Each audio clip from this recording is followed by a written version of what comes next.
Hola, buenas noches y gracias por acompañar la lectura de este relato autobiográfico no publicado, ni leído ni presentado en ninguna otra parte, sino ahora.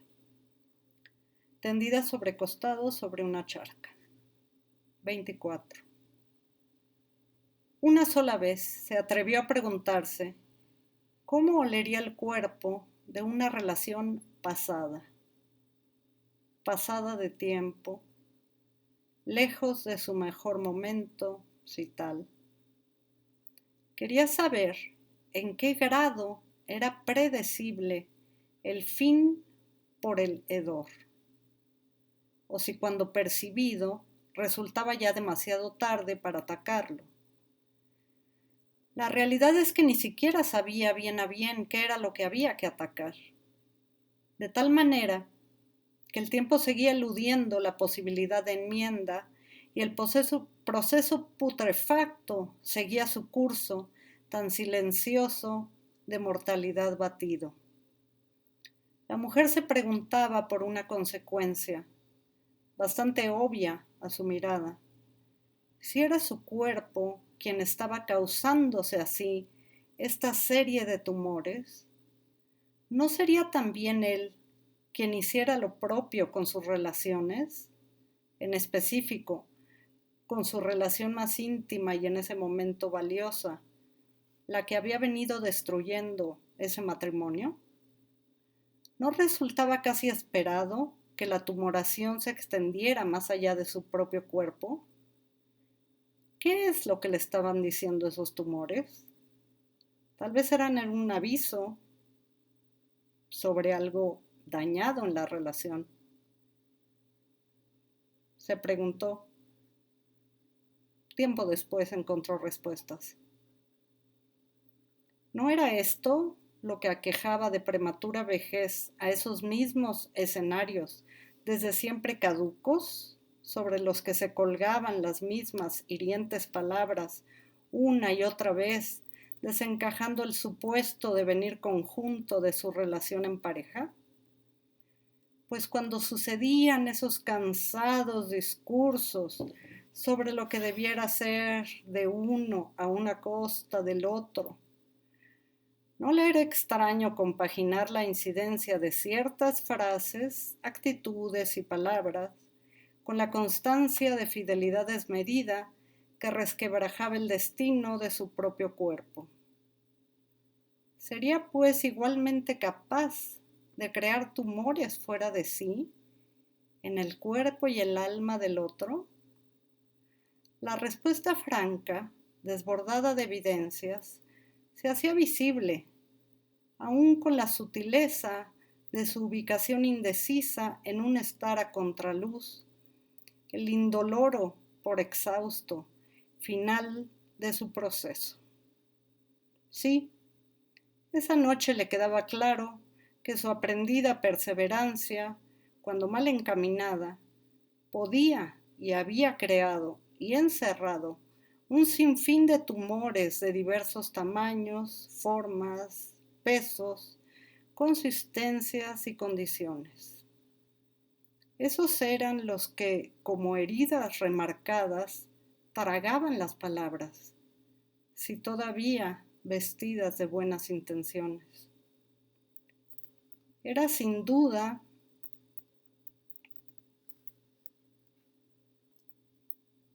un segundo.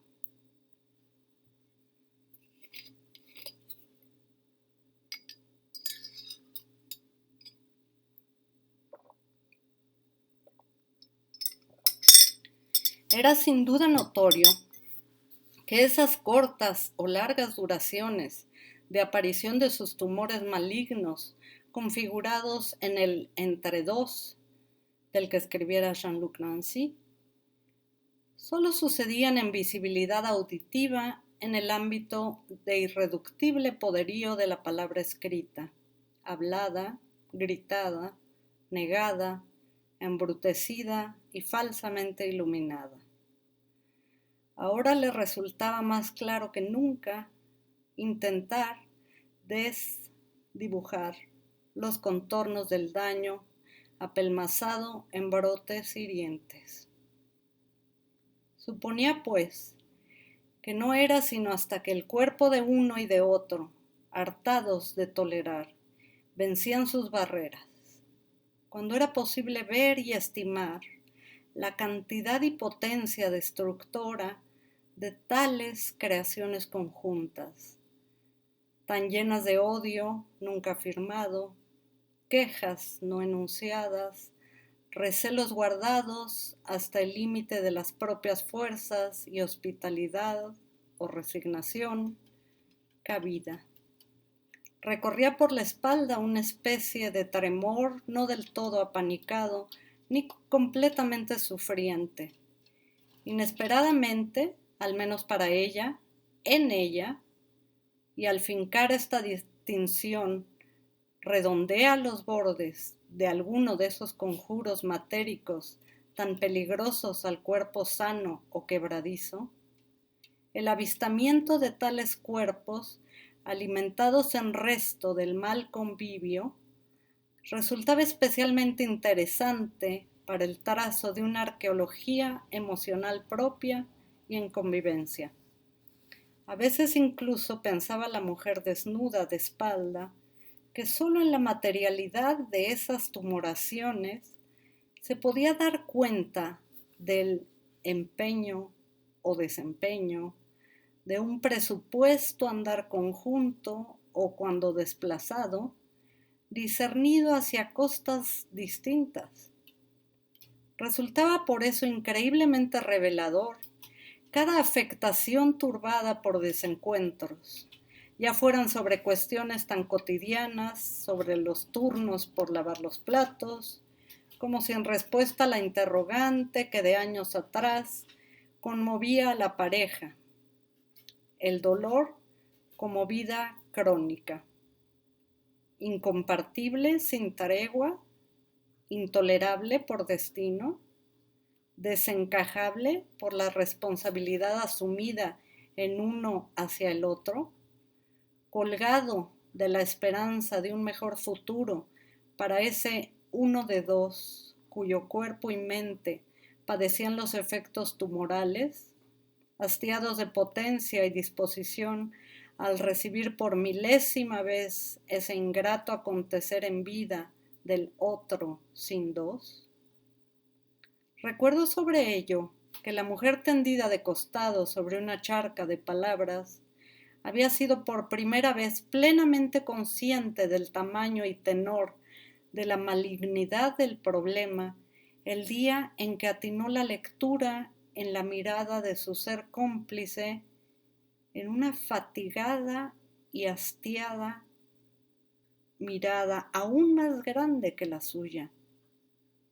Fue entonces cuando supo que la vida los estaba consumiendo, que el dolor no solo no se iría, sino que en cada nuevo despertar se anquilosaba su presencia con más y más ahínco, como si en derecho por longevidad. Le resultaba pues imposible descarrilar su condición sin desbarrancar la maquinaria completa. Por ello y para ello los tumores, resumió. Porque sin ellos, las quejas enunciadas en desesperado silencio o en altísimo tono no cabrían ya en el cuerpo, ni en el sano, ni en el enfermo. Casi como satélites en órbitas cercanas, esos tumores, sumando la inminencia de saturación y desencadenado quiebre, habría de seguirle circulando, cercando, acechando, con o sin justicia, la historia de una pareja, como tantas otras, desmerecida de tanta abundancia, aun si entre ellos ya solo abundara el dolor. Lazo poderoso, incompasivo, ejecutable al chantaje, al pretexto, la indisposición, la inseguridad. El dolor tumoral configuraba a cambio de sus siempre válidas excusas un precio altísimo por pagar en un plan de eternas mensualidades.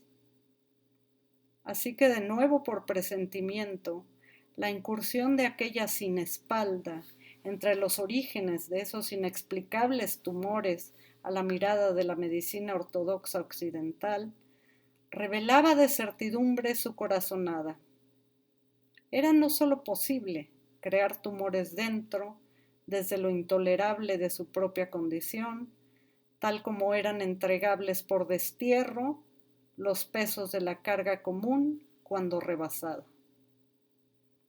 Aun cuando la mujer hubiera querido hacer de su condición estancia común, resultaba por completo insuperable andar los tiempos crónicos sin hacer del cuerpo otro, bastión, refugio, baluarte, y al hacerlo, configurar el cansancio entre límites ya inconfinables, hundirse por culpabilidades mal asumidas y un fervoroso y férreo enojo tensado desde una misma pregunta, siempre equivocada, en la aberrante solidez del último tumor detectado en el cuerpo y los muchos otros descubiertos entre cuerpos. Esa noche negra, la charca de palabras se hizo más densa, como aconteciendo en suficiencia un cuerpo, llevando por porte la conciencia de su particular habilidad para convertir en tumor todo aquello con lo que ya no puede cargar uno ni entre dos. Buenas noches y hasta pronto.